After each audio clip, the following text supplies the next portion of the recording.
students. In this video we are starting the next chapter in NCERT, that is the second chapter. It is relation and function.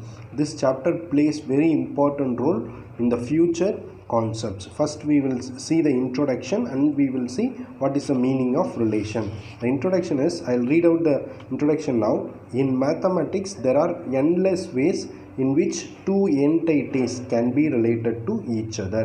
I will explain what it is. These two numbers can be considered as two entities.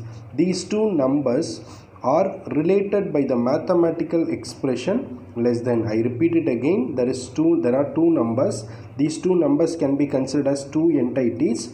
These two entities are related by the mathematical symbol less than. So 5 is related to 10 by the relation less than. And if you look at this, 21 is related to 11 by the mathematical expression greater than. Here the x is related to y by the mathematical expression not equal to. Here if you look at this, 6 is related to the set of all integers by the symbol belongs to. Here set A is related to set B by the set concept that A is the proper subset of B. Here A and B is related by this proper subset, 6 and Z is related by this belongs to symbol, and X and Y is related to the not equal symbol, and 21 and 11 is related by this greater than symbol, 5 and 10 is related by less than symbol. If you remove these symbols, then the many mathematics problems cannot be existing. So we will see further.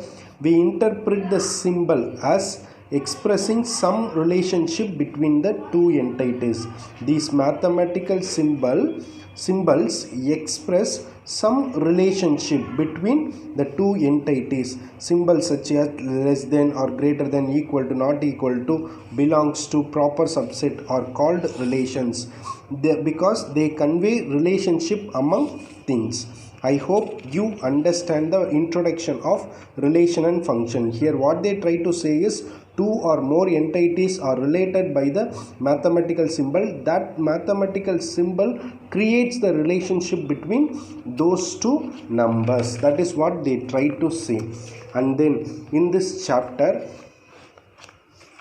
we will see what is the meaning of Cartesian products of sets. Here Cartesian product of sets means it is a set. This set is built out of the given sets. Two or more sets will be given to us. Using those two given sets, we will create one new set. That set using some mathematical rule, we will create the one set. That set can be called as Cartesian products of set. In case set A is the null set or set B is a null set means, then we define the Cartesian product A cross B. Cartesian product is mathematically represented between set A and set B by this multiplication sign. That's why it's called as Cartesian product A cross B of set A and set B as A cross B is equal to null set. If any one of those sets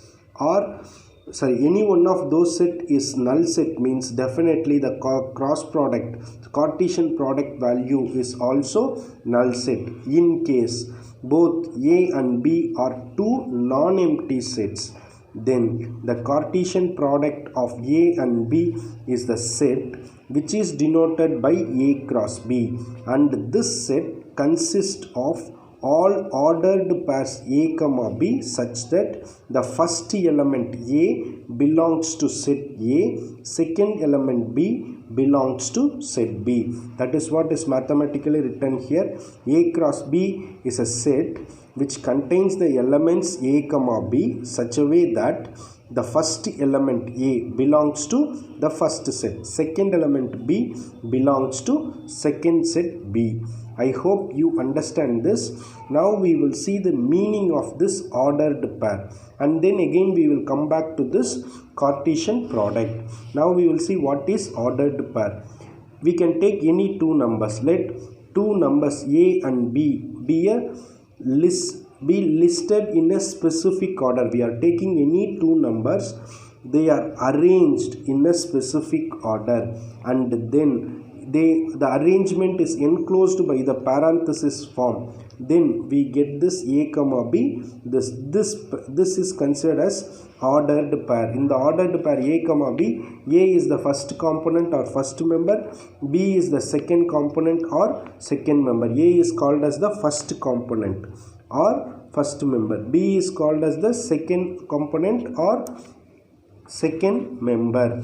If you interchange a and b, it means that the ordered pair has changed, because if you change this ordered pair as b comma a, then the first element becomes b, second element becomes a. They are not equal, because if you plot them in the graph, it gives different position. For example, when you take 2 comma 3, it means one position in the Cartesian plane. If you take 3 comma 2, it means different point on the Cartesian plane. Hence a comma b is not equal to b comma a, because when you write the two numbers in the specific order enclosed in parenthesis, then it is called as ordered pair. If you change the order, then it will be considered as different pair. I hope you understand this.